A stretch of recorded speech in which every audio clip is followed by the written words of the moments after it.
dealing with some very tough issues here in the country, some ups and downs politically, and we've been challenged by some things. And so my special guest tonight is going to answer the question once and for all. Tell me, what's best, East Coast or West Coast rap? Well, you know what? I grew up loving East Coast independent rap.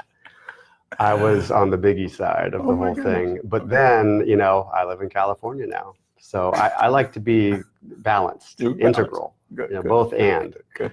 not either or. Tell the guests who you are, how'd you get here? Yeah, sure. So I'm Nathanael Chawkin. I've been living in Santa Barbara for coming up 4 years. Mm-hmm. I run a company called Pastoral Leadership, Mm-hmm. and we do leadership development, team development, organizational development. Started as an executive coach, was in a program for integral leadership, which was a 1-year program for middle market executives. Mm-hmm. Coached that out of Dallas for about 7 years before I went out on my own. Decided to wear my own jersey for a variety of reasons. And then also have integral martial arts. So my master's degree is in integral psychology and coaching. So really focused on human development, both on and off the mat. And I have a journey there too to describe, from east to west in a different way. And so we offer you know, martial arts training and meditation here in Santa Barbara at the very same church that you are now offering services. It's amazing. Yeah. So I'm going to dive deep. So I always share with my guest, Nathanael, that this is part one of like a 15, maybe a 16-part series. So it may be 20 with 20 parts. Yeah. So there we go. See, it's like the never-ending interview. The never-ending story. Yeah. So I want to dive right in. I have so many questions to ask you. Judaism, martial arts, transcendental meditation. You know, the East-West theme is really going to be relevant, I think, as we play here. Okay. So I was raised with transcendental meditation in a little town called Fairfield, Iowa. Mm-hmm. My parents moved from Canada when I was about 4 years old because they wanted us to be raised in a community that practices transcendental meditation. Mm-hmm. So we had yoga and meditation as part of school. But we also were college prep. So we had the usual, you know, we wore uniforms. It was a private school. But then I was also Jewish by blood and by religion. So I had both the Western religion with the Eastern spirituality growing up. And then I started martial arts as a teenager. The joke is that we all did karate because of the Karate Kid in the 80s, which was pretty short-lived, but you probably did too. Yeah. And then I really took a liking to Aikido early on, which is a very spiritual martial art. So that was part of my upbringing too, before I went from that Eastern approach to more the Western combat sports, you know, the boxing, wrestling, Brazilian jiu-jitsu kind of stuff that is popular. We have the same build. It's amazing because we're not very big guys. It's amazing how people think that, I shouldn't say people, some folks, some of y'all, some of y'all think that because we're not very big guys that we can't inflict pain. That's right. Right. Well, you know, precision Yes. beats speed, and Yes. timing beats power. Yes. Is the whole thing. It's technique, Yes. which you can learn. Yes. It's leverage. And the whole thing about even the term judo or jiu-jitsu is that it means gentle way or gentle art. So the human animal has a natural boxing wrestling ability. Yes. But by studying technique, you can use less force and be more effective. Yes. So it's actually gentleness is the pathway to power. Yeah. And that's all about timing and flow and Amen. all of that. That's a sermon right there. Can I use that? Can I use that one? Please do. Hallelujah. In other words, that's the on and off the mat thing. Yes. Yes. Because you're training your body, but then your mind starts. So in the business, you have this quote, get on the mat or on the mat or get on the mat. Get on the mat. I love that. Yeah. I love that. As a swim coach, I had this thing, I used to say, get rad or get out, or go hard or go home. But we would say get rad. The name of the swim team was the Rad Sharks. So we were the Radical Sharks, Radical Aquatic Development. Because we taught kids how to do stuff that the other teams weren't teaching. And like, oh, how'd you get them to do that? When they said, well, some radical aquatic development right there. I say, yeah, I'm going to use that, run with that. So when I saw that on the mat, that get on the mat, Yeah. Get on the mat. Get on the mat. That's a marketing. That's a genius marketing scheme right there. I like that. Thank you. I mean, every sport, every activity has its own version of that. It's like on the court, off the court, or in the stands or on the fields. Either way, and it just, that speaks to the nature of what integral means as well. Getting involved. Getting involved. Learning by experience. And figuring it out for yourself. Wow. I like that. Yeah. So your spiritual path, you kind of glazed over, but what your spiritual? How did you get to be you spiritually? Yeah, we definitely may need 20 episodes for that one. See, and it's an ongoing story that's obviously still being written or revealed. The path is not complete. Yeah, it never is. Yeah, the Neverending Stories. Well, I started with transcendental meditation. And then when I got interested in Aikido, I also got interested in Eastern spirituality. So Zen, a lot of Alan Watts, and Joseph Campbell early on as well is the founder of the concept of the hero's journey. He was a Jungian or archetypal psychologist. So I started really studying a lot of philosophy in high school. Led me to integral theory. Founders Ken Wilber, looking across cultures at the various wisdom traditions, and again finding that kind of universal truth. And I think at once I was psychologically minded in a way more than I was religious. Judaism growing up was, I always had a deep spiritual nature and was always drawn to the sacred. But as I grew up and became more rational or skeptical, I would not say I was a religious person. I was spiritual but not religious. And as such, I was more interested in personal development, because what I saw around me, not just in my local community, but in the world in general, was what we call spiritual bypassing. Like people who don't walk the talk, or they're using spirituality to, paint things over, pave things over. It's like you can have, I call it putting on deodorant without taking a shower. So it's like Lincoln, Lincoln had a quote that I don't give a whit for a man's religion if his dog isn't the better for it. So it's like, in the sense of being humanistic, are you a good person? And that's something my grandfather, my mother's father, taught me early on. He said, sei ein Mensch, which in Yiddish is be a man, be a good person. And it doesn't matter what you say your religion is or what you say your values are. But do you walk your talk? Are you a good person? So that was primary to me growing up, and the circle back to religion came later. I'll say that. It's amazing. There's so many questions I want to dive in deep with you. So I'm a faith-based person. Notice I didn't say religious. Because that's an important distinction too. I found that sometimes if I say, and I was raised in a house with my dear little sweet Catholic grandmother, and my dear little sweet Catholic mom. And then as I got older, I started asking them questions that they weren't able to answer. That's right. And I think that was the best thing for me, because it did send me on that journey that I'm still on, that path of enlightenment that I'm still searching on. And I remember after I got out, I shouldn't say out, but after I elevated, how's that? Evolved to different aspects of my faith. I started hanging out with another friend of mine who was a Christian Methodist Episcopal. And we said that stood for Christmas, Mother's Day, and Easter, because most of them only attended church on those 3 days.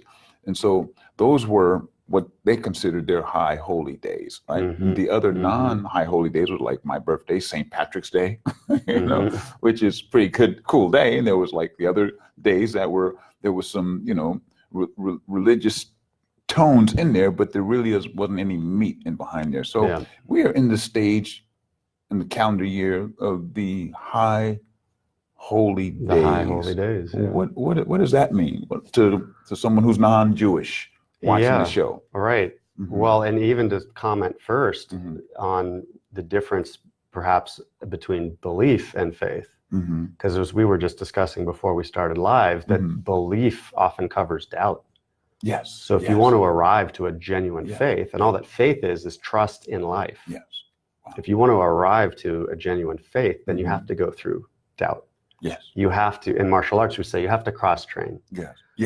And in religion, we'd say you in a way need to be interfaith if you want to confirm the choice you've made and your belief in it or your trust in it, then it helps to see what's out there, to have a variety of experiences so that you can know what yours is authentically. So for me, I always knew I was genetically Jewish. The traits that I've inherited are undoubtedly so. Yes. But as far as, the becoming a seeker of your own truth, like wanting to find out what is true, that's also the difference between belief and faith. So I wouldn't have said before that I was a person of faith because I wanted to know for myself. And there's a concept, a word in ancient Greek, which is Gnosis. And the word Gnostic comes from that. And that is mystical Christianity. And in Judaism, it's Kabbalah. And in Buddhism, it's Zen. And in Hinduism, it's Vedanta. And it's Sufism in Islam. So the core of every religion is a mystical experience. And they're typically all the same because there's only one truth, and the wise call it by different names. So to bring it around to the High Holy Days, we are in the period of the Jewish calendar where just yesterday was the Jewish New Year, so Rosh Hashanah. And then that also starts a period between that holiday and next week, which is Yom Kippur, which is the most important day of the Jewish calendar, which is the Day of Atonement.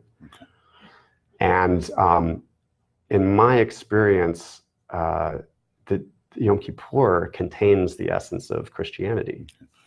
For some of our listeners that are watching, what does that word mean, Yom Kippur? I'm going to have to stretch to remember what that one. Rosh Hashanah is the top of the new year, and Yom Kippur, well, I think it's Day of Atonement. That's literally what it is. Of course, if you get clever in hearing that word, you can say At-one-ment is atonement. So it's a whole process of reflection and confession of sins from the year, so as to be written into the book of life, metaphorically speaking. So the whole thing of sin and confession and redemption and being written into the book of life. Some of the prayers are even in ancient Aramaic, which was Jesus's language. So you can see Jesus as a Jewish rabbi. He kind of took the core of that message, and that's also what he was about. And the forgiveness, of course, is central to that. So we're talking about mystical experience on the one hand, and then we're talking about sin and guilt and redemption on the other. A lot of people don't like using those old words. I know. But there's a way, I think, of refreshing things, because the word religion itself means to bind back to the source, to religare, to bind back to the source. But what is the source? We're told to believe in it. But do you know? So back to that gnosis of knowing directly by your own inner experience. That's what mystical experience is. Someone somewhere, 5,780 years ago had a mystical experience, and a religion formed around it. But it was originally just an experience, or a primary religious experience. And I think the role of religion in the broader sense is twofold. There's the inner and the outer sides of it. And the inner side is to facilitate some kind of genuine inner experience, so that you have a personal relationship and a personal knowledge or experience of what is true.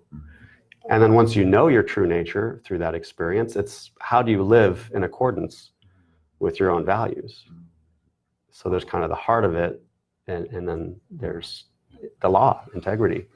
From the beginning, you were talking about really living what you speak. So I've always felt this way, that I did not want to be the type of pastor, preacher, teacher that did everything on Sunday, or Sabbath, whatever our day is of worship, whatever that special day is that we all come together and gather, and be the guy that stands in front of everyone and say, "Thou shalt do," and then on Monday, I'm not doing nothing. It's like, right? It's like, and so I've always wanted to be that guy that Monday throughout the week was just practice for me sharing what I did on Sunday. When I get up there on Sunday, I want to be this is what I did, and this is how I got through last week. And with these and what I didn't do on last week, I would normally give a homework assignment. So I didn't give out my typical homework assignment. So I'm working on giving out the homework assignment. If you were to give a homework assignment to the people watching today, what would that homework assignment be? Well, I think that really grounds it, because if there's the spiritual side and then the psychological side, that psychological side of things has to do with who you are as a human being. What is your value system? And this is really specifically the role of religion, whatever you call it, is it doesn't matter what your value system is, but it matters that you have one. So you don't have to confuse traditional morality for what religion is, but it's the structure. Don't mistake the content for the structure of self-reflection. Because if you say what your values are and then look in the mirror, you're going to notice you don't always walk your talk. and then that starts to get really deep, because what are your commitments? What are your goals? What are your values? And especially, it gets even deeper if you're judging other people, because judgment is guilt projected. Your judgments reveal your own guilt. And there's a difference. See, the other thing people fall into with the old thing, with the old way, is the letter of the law and shaming people with what they think they're so perfect. I work in law enforcement, and I would always have this conversation with people. There's a letter of the law and the spirit of the law. There's a difference. There's a big, I shouldn't say a big difference, but there's a difference between the two. I would say there's a big difference, because if you're in the practice of self-reflection, and that is the homework assignment, is like make a list of your goals, your values, your commitments, and then pick one thing this week where you did not walk your talk, and be specific. Because if you are not specific, what you'll get into is shame versus guilt. A letter of the law, like I'm a bad person, not I did something bad, and not bad according to someone else. You want to look at what your own values are, and then be specific where you didn't walk your talk, your own talk. Otherwise, what you're going to do is just label yourself a bad person. So there's all this research on the growth mindset. People who are learners, children really, versus a fixed mindset. And all they did with children was, some of them were praised for their character. Oh, you're so smart, you're so great, you're so fast. And some of them were praised for their behavior.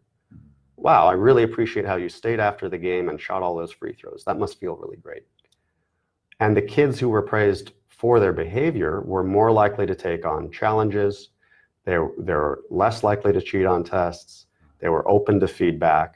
They were less defensive. The kids who were told they were smart, basically, became defensive because their ego was at stake. So they wouldn't take on additional challenges. So peeling that back to self-reflection, if you're specific, then you are willing to be open to, I did something wrong, mea culpa, I missed the mark. Now, what am I going to do differently this week? But if you get into, I did this bad thing, and that means I'm a bad person, shame on me, then you're going to start to become defensive, not want to hear it. And so this is the role of religion, not in terms of any particular belief system, but in the structure of reflection. It's about your morality. It's about ego development. It's about maturing as a human being. And that's different from whatever you happen to experience in church or on the meditation cushion, or even in some kind of genuine mystical experience. I was having a conversation the other day, and Buddy was jamming me up about being small-minded person and being the bigger person. And I kind of ended the conversation with saying a small-minded person can never be the bigger person, ever. And he kind of looked like, and I just walked away. It's like, you can't think out of that thing. And a bigger person is someone who can say, well, maybe I did do something. Maybe it was my fault, or maybe I could have. And it starts the why question. Well, why? Like kids always ask, well, why? You can't have your dessert now. Well, why? Yeah, why? Well, why? Wait a minute. Why? Well, okay. Well, maybe once I did that once with my kids. My wife went ballistic, and because they asked, well, why not? Go ahead, have your dessert now. They're like, that's cool, and Mom's mad at us. But that's cool. Next time you guys don't get me in trouble. It is the way it is. And so you have to get people to understand there's certain facts of life. It is the way it is. certain things in life traditions. Right, there's some things that it is the way it is. And how do we deal with life? Gravity is going to pull us down. But speed, velocity, and force of a wing will get you up, so what are you flying with? And I think what people have a tendency to use the tools that are given to us, education, spirit, trying a little harder, we can elevate ourselves to higher heights. And I think that is what the human mind is about, trying. Yeah. I think so many of us, we get into the woe is me attitude. Oh, I can't do that. Oh, I'm Jewish, I can't do this. Oh, I'm black, I can't do that. Oh, I'm a female, I can't do this. Like, who said that? Right. I never read that book. Right. I always read the book like try harder, do better. Yeah. TRY. Yeah. So Well, that's back amazing. to that research again. Yeah. We've labeled ourselves as all good or all bad. Yeah. And again, we're just covering up. One covers up. If I puff my chest up and I say, look how smart I am, then that's, what that's covering. It's the fear that I'm not smart enough.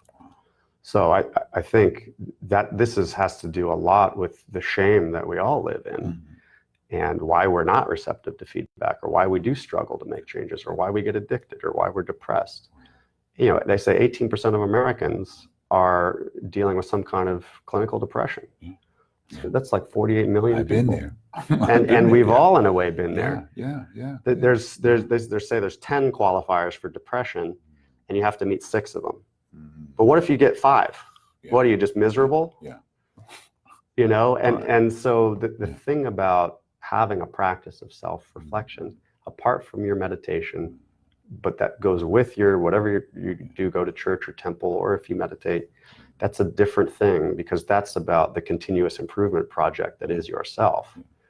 And you spoke about integrity and how, life seems to hang on us to bring us down. There's a gravity to it. Well, there's a sense of integrity that can come from knowing yourself, and that can only come from knowing yourself.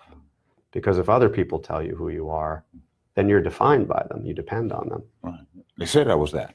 Yeah. And so now I'm suffer because of how other people see me. Yeah. But if I'm willing to look at myself and know myself deeply, then I can create a sense of integrity, and then nothing can touch that. It's a physical structure has integrity when it can maintain its own form amidst external pressure.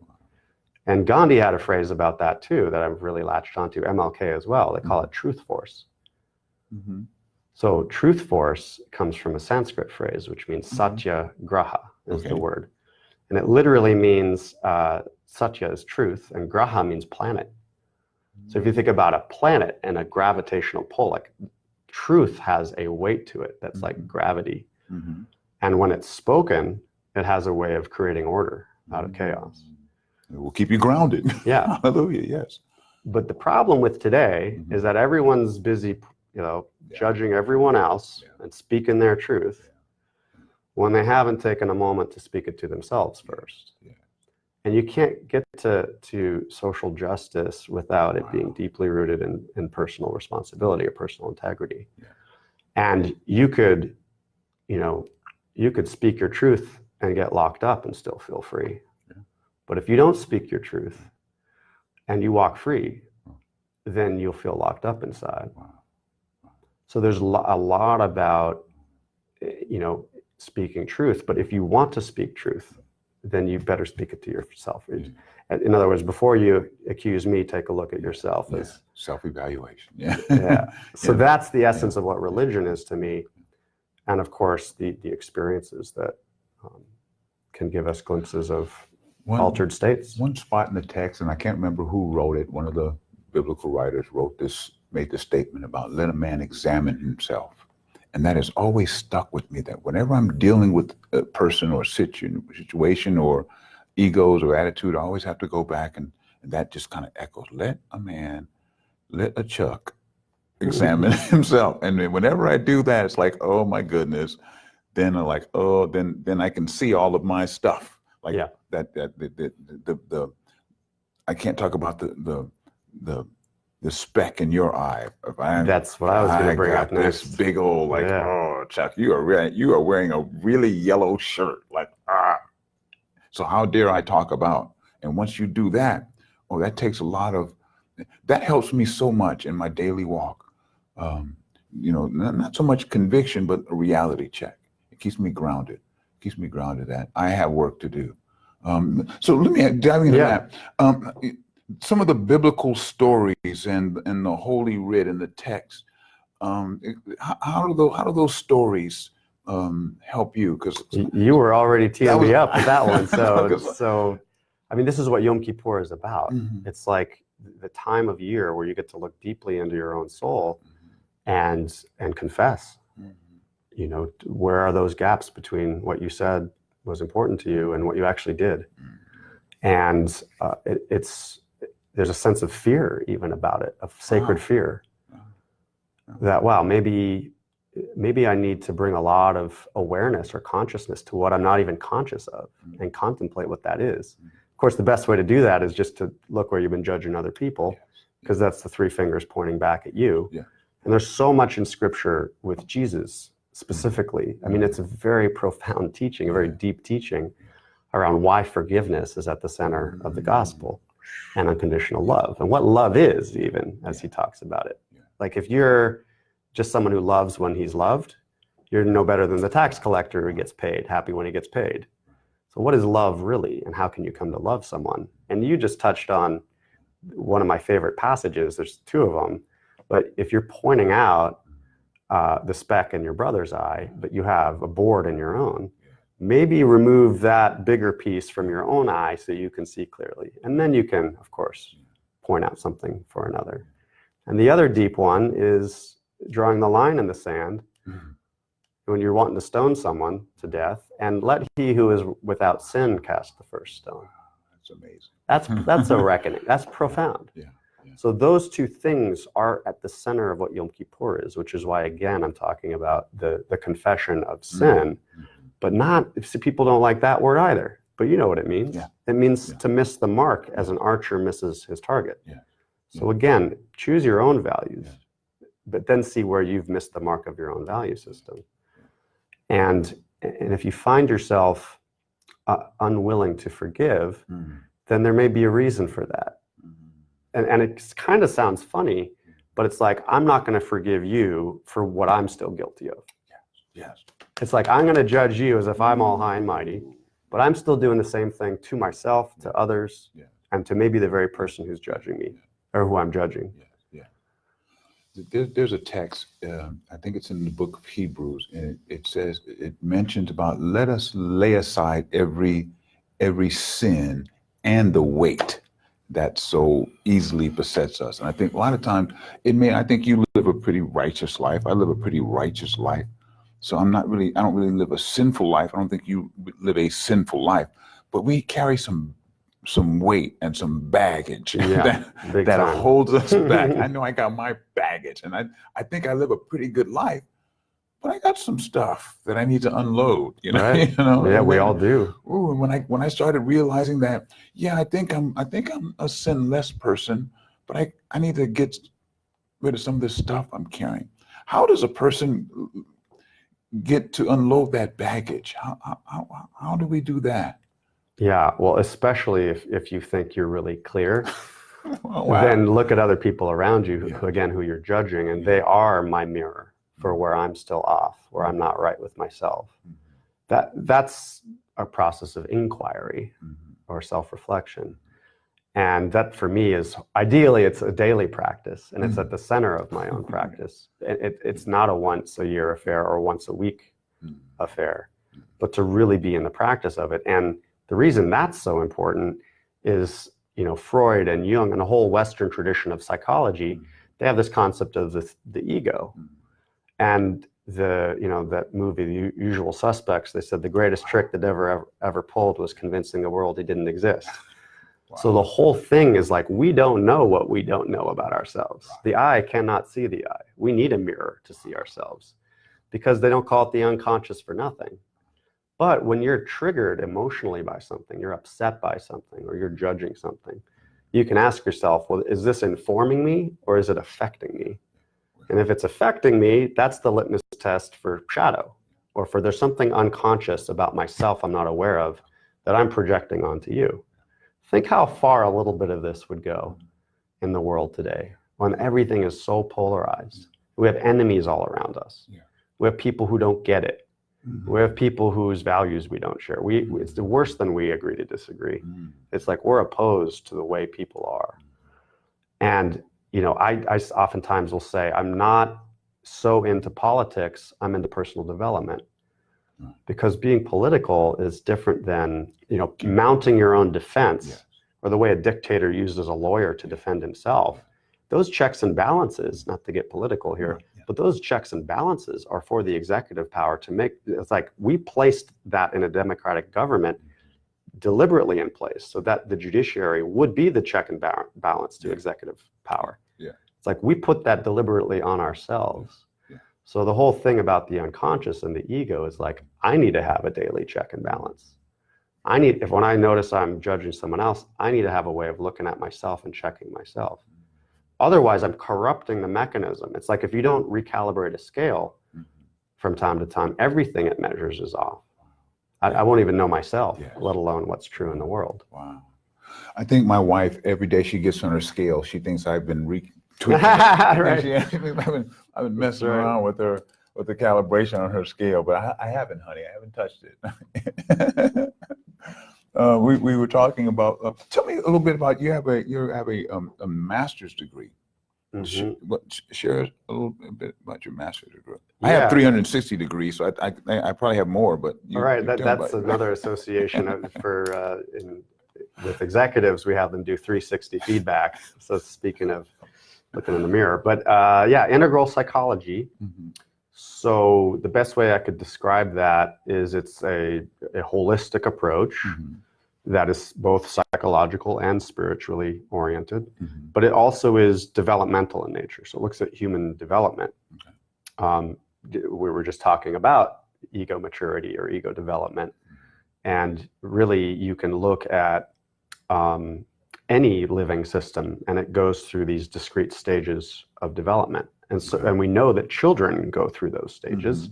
And if any of you have taken a educational psychology class in college, you can go to a group of young children and it's like you do these experiments with them. And if there's a tall, skinny glass, then that one has more water in it than the low fat glass. And even if you pour it into the other cup and it's the same water, they'll still say it has less water. So we know that children kind of crawl, walk, run. What we don't know as much about is, at least in the popular world, is adult development. That even if our hardware is done developing, like our brains are fully developed, the software can continue evolving. So integral psychology is a lot about looking at human operating systems and how they evolve. You can get your human operating system upgrade, and that's different than rebooting your computer, which is good to do from time to time as well. So as far as go ahead. That's you caught me right there. Sometimes I think just because I think I got my stuff together doesn't mean I can't grow more. And my wife would tell me that a lot. You need to grow up, Chuck. And I'm like, I was kind of happy with the guy I was, but okay, I'll try it a little different. Yeah, there's a joke in a cartoon in the New Yorker of like this monk like sitting up in the mountains, and it's like the human operating system helpline, and it says, "Well, did you try turning off your conscious mind and rebooting it?" And it's like that's a great metaphor for meditation. Or prayer. You're just finding your silent spot, as I heard you speak about in previous weeks.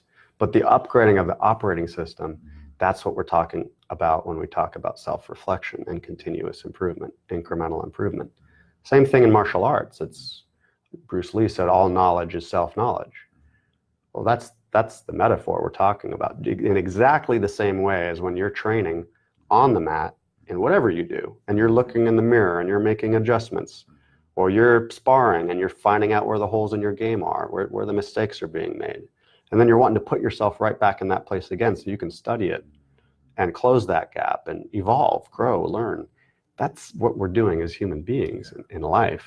And that growth mindset, that learner mindset is something we can take into anything. But do we have the time every day where we're pausing to reflect and saying, what worked, what didn't, what do I want to change? That's the cycle of evolution. And that's what life is doing with or without us. You know? So this is I love. So once again, this is just one of a 68-part series. But something about you sent me a list of photographs on you. Oh yeah. And some of them are those going to get brought up now? Yeah, I need. There's one photograph. You're just so cute. You're probably 9 or 10, 6 years old. You're just a little scruffy kid. You look like you had just finished cutting up, as Granny would say. Yeah. You look like you were cutting. What were you doing? Where's that little picture with you goofing around? I don't know, that little rascal. Look at that. Or with my family. Yeah, look. My family nucleus, maybe. Rascal right there. Look at this. Oh, that one. Oh, you can see it there. They got it up in the booth. That is the cutest little rascal. Look, who is that guy? You look like you just got caught doing what you should not. This was, this was actually a baby modeling photo. It's the one I happen to be able to find easily on my computer. And I do look kind of blue steel there. Yeah. Pretty kind of serious. Cool. So that was, we have this one's great. Version. I call this my family nucleus because my sister is in my mother's belly there. Oh, wow. And that's both sets of grandparents. And I'm just so happy there because I love my family so much. And that's me at the nucleus. Wow. That's my ancestors, my support. It's amazing. Great family. And I have a couple of shots with you in the dojo, which we call a dojo, or at that point it is a dojo because we're on the mat. We're on the spiritual mat. We are. I love that church is my dojo. It's amazing. You don't have a comparable thing in the West for what they have in the East, because in the East, meditation and martial arts were always carriers for one another. Think of the Shaolin Temple. Yes. It's a meditation temple where they also practice martial arts. Yes. So there's an integral kind of thing. There we are, right there. That is the building that we hold worship service at on there it Sunday is, the church. Morning, the 1032 East Mason Street. We do it. We accomplish a mission there. It is a mission anyway. Yeah. 1032 East Mason Street in the beautiful city of Santa Barbara. We were blessed to be in that location, and we're so grateful. Mm-hmm. It's beautiful. But location. There you are throwing some young person. That's right Jordan. He's local here too. Yeah. Beautiful facility and a lot of space there. And that's what that dojo is for. It is a temple too. It's for people who want to pursue martial arts and do the mixed martial arts kind of training that's so popular today, but not just as a sport. But that is rooted in the Eastern tradition of meditation, of self-development. So if someone wants to come in and work with you and learn, you are doing some study group coaching, peer coaching there. Yeah. How can they contact you? If I want to get involved, I want to learn some new skills, mentally or physically. How can I contact you? Yeah, we have integralmartialarts.com. We have facebook.com/integralmartialarts. You can find us there, just searching for the name. We're on Meetup, Instagram, all the usual suspects. But we have right now an intro class and group meditation on Thursday evenings. And as we grow, we're going to add additional classes. So you can come and train in a context where we're doing a little bit of everything. So, striking, wrestling, and jujitsu, but it's all from a self-defense standpoint. Yeah. And I promise you're not going to go to work with a black eye. It's more the gentle art.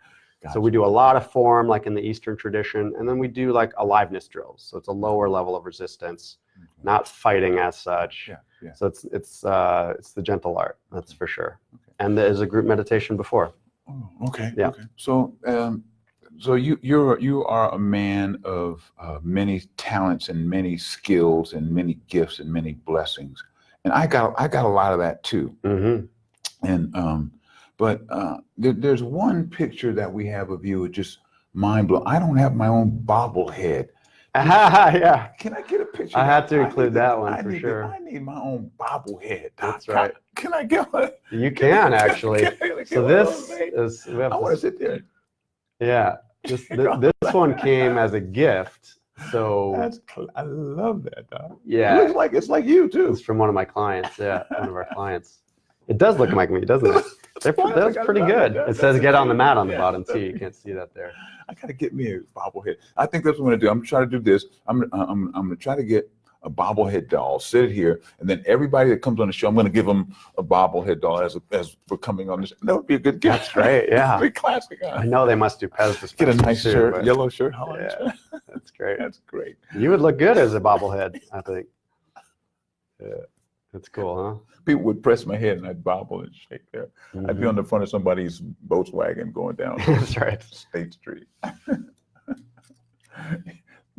That's funny. I guess the one other thing I'd offer about the dojo and the classes we have there is there's a process of self-reflection or inquiry, as we call it, that I'm offering there that's called the work. Yes. And that would be the thing to come check out in as a way of experiencing what we're talking about here today. Okay. Like if you're ready to do that deep self-reflection and have a practice, and one that will allow you also to partner up in practice. So it's not just me preaching about how to be good. We're going to facilitate each other in a process of inquiry that is really powerful as well. And that's right now on a monthly basis, Sunday afternoons after your service. So that'll be something to look out forward to. Looking forward to that. And that's part of your. So I can't let you leave. I have to ask this question because I know you have to go home. And when you go home, you're going to put that key in the door, and either it'll work or someone's changed the locks. I have a different problem if that's the case. Yeah. So the jewel of your life, very precious lady. I had an opportunity to meet her. Yeah. You're a very fortunate young man. I always say, the saying goes, behind every great man, there's a great woman. I totally disagree with that statement. I always say in front of every man, there is a great woman, because she is his guiding light. And I've only been around her a few times, but you can just feel the energy. She's high energy person. I can just feel it. You want to I'm afraid to touch her because I'm going to get shocked. Yeah. One of those kind of people. It's like, there's, share a little bit about. She is definitely my soulmate. Elizabeth. Yeah, Elizabeth. I was just redoing my bio for you, and I ended up describing her as my loving life partner. Yeah. And then I thought, oh, that's a double meaning. She's my loving life partner. Wow. So the first thing I'd say about her is she's a lover of life. Yeah. She's free. Yeah. She loves to adventure. Yeah. And I've been more disciplined, and so we polarize with each other really well balanced. Yeah. And she's also very feminine, in that as well. Very beautiful, and I'm more in the kind of mystic, rabbi, the masculine, the Western Judeo-Christian lineage, and she's a priestess in the lineage of the Divine Mother, the sacred feminine. And so she's been a support role to me, and I've been a support role to her. So we're both in front at different times. She just had a project at Burning Man. She won an art grant and assembled a team of 25 people she didn't know with another partner to build a temple to the sacred feminine in the middle of the desert. Wow. So, and then she led a empowerment and embodiment process for women in that temple. So I was definitely in the supporting role, in the backseat role, in that. And so, she is a natural leader. She's both deeply receptive and also very assertive. Yes. I could. So she reminds me a lot of my wife. My wife is the most docile person you ever want to meet. Very calm, very step back.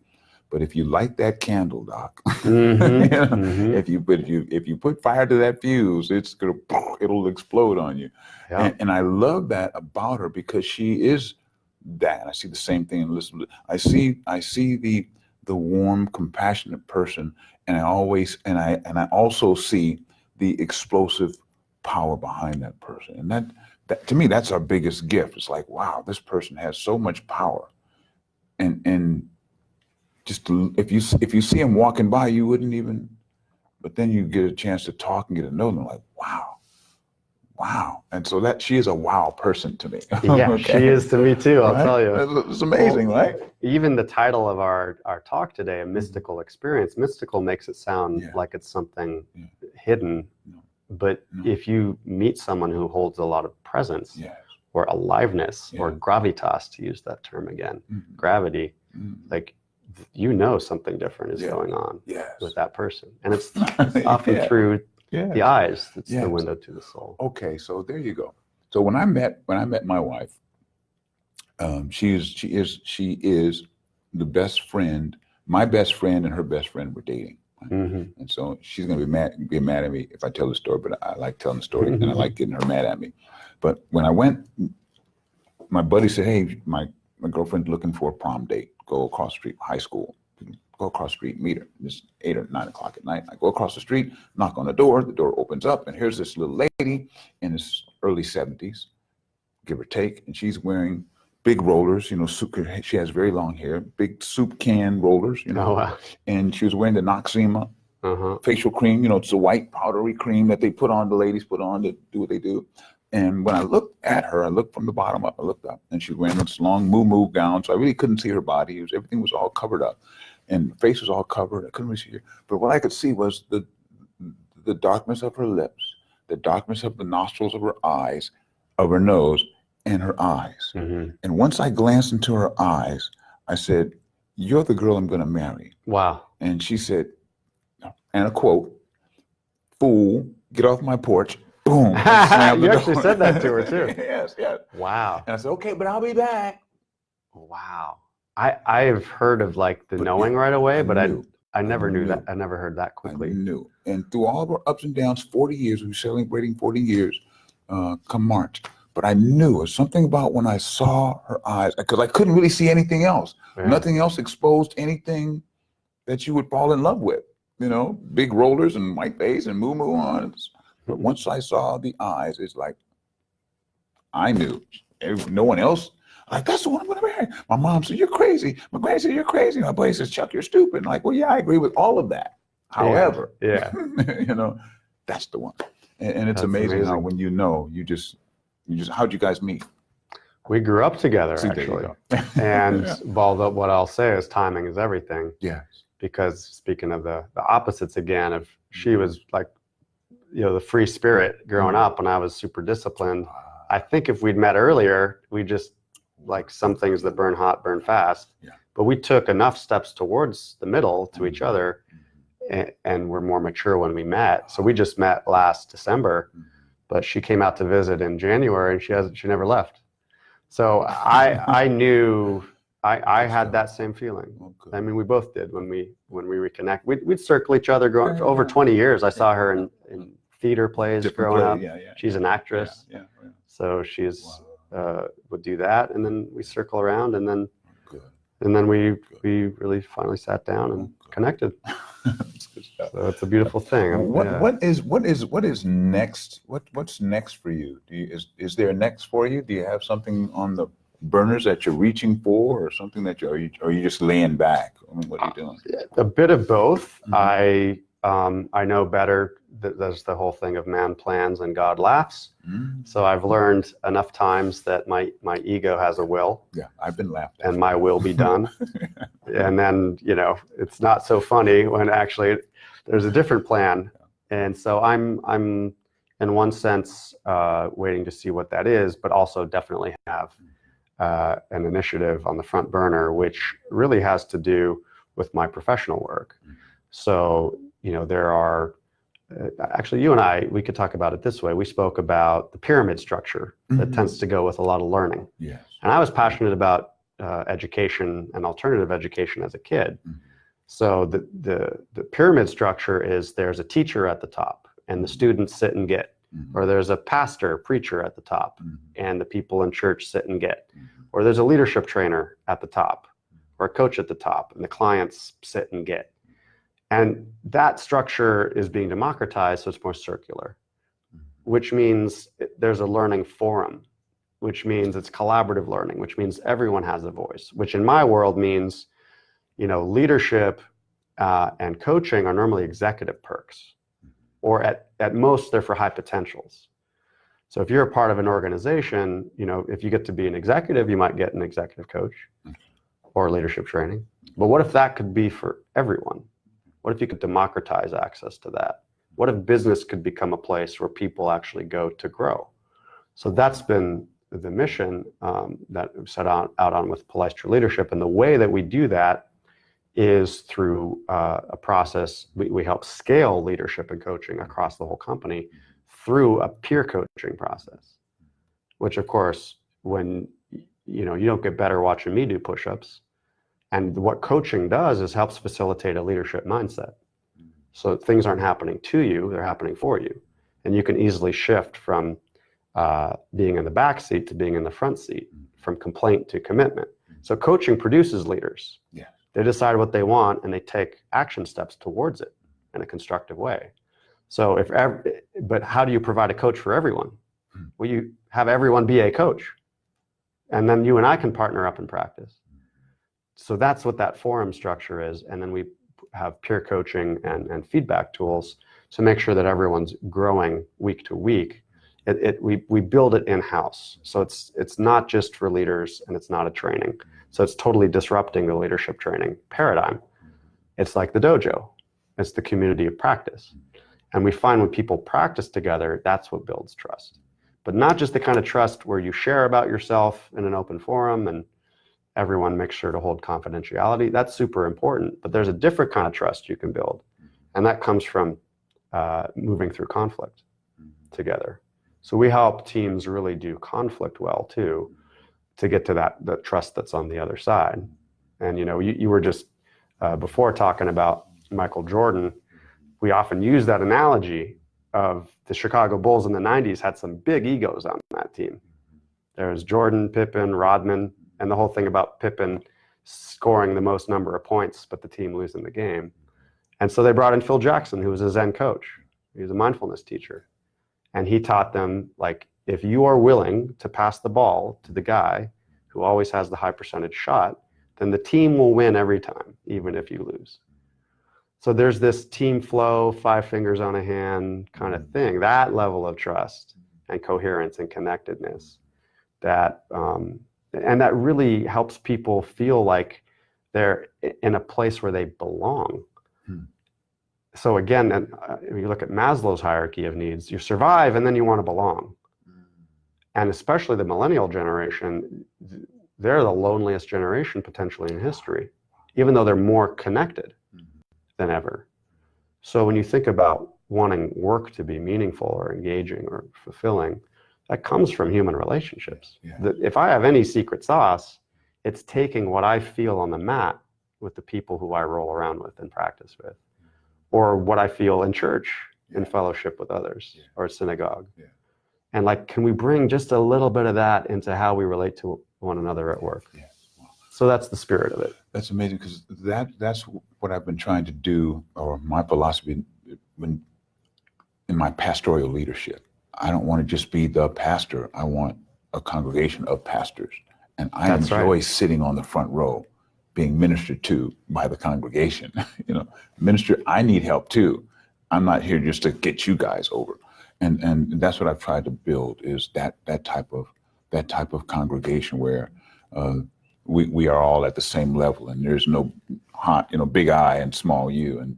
And I want you to know, as we progress, I'm going to be leaning on you as my coach to help me pull in that type of thinking, not just to me as a pastor, but to the next person that will take over. Because I think, shame on me if I don't build the next guy to take over.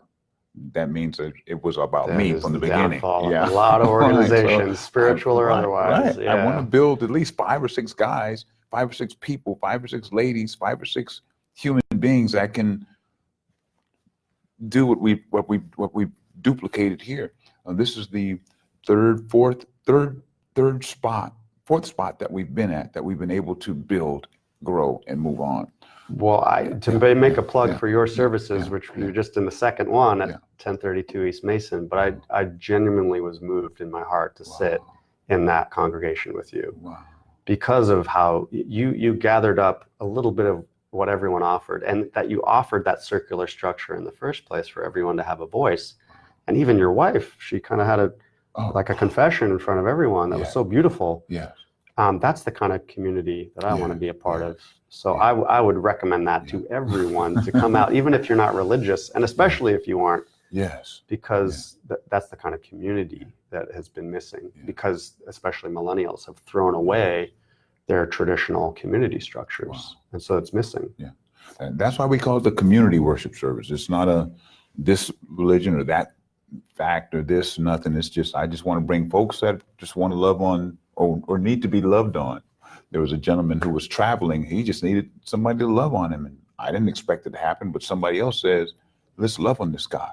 And I was like, okay, well, who am I to say not? If somebody else sees a need, then good, because it didn't come from me. It came from someone else who saw a need, which was, I want them to see the need, not just me say, okay, pastor said, let's go do, but they see the need and they just go do. And that is so amazing to me.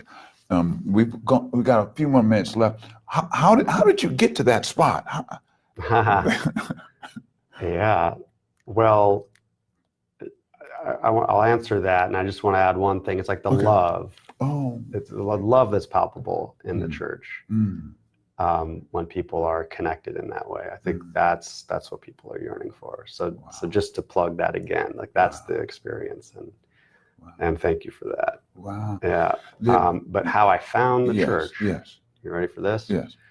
I had a dream, Perfect. and my dream told me to find a church.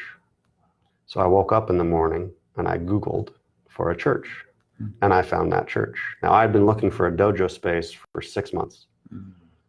And suddenly, from a Thursday to a Sunday, I had a key and I was renting that church. And so now why was I told to find a church? Wow. And would I have met you or Jackie or any of the people along the way? Powerful. That's so powerful. We were sharing earlier about these divine appointments, and so I'm thankful for you being one of those divine appointments, Brother Nathanael. I'm looking forward. Pastor Chuk. Sure. Yeah. Good. I'm looking forward to us coming back on this show. Once again, this is part 2 of 136. It's It gets getting bigger. I'm telling you. It's getting bigger and bigger. I hope so. It'll be a weekly show, just you and me, just sharing with the people out there watching the show. We want to thank everyone for watching the show. Thank for Ryan Quinn, our director, and Brother Michael out there. You can catch us on Sunday mornings at 1032 East Mason Street, 10 a.m. We rejoice in the Lord. The scripture says, rejoice in the Lord always. And again, I say, rejoice. Thank you for watching.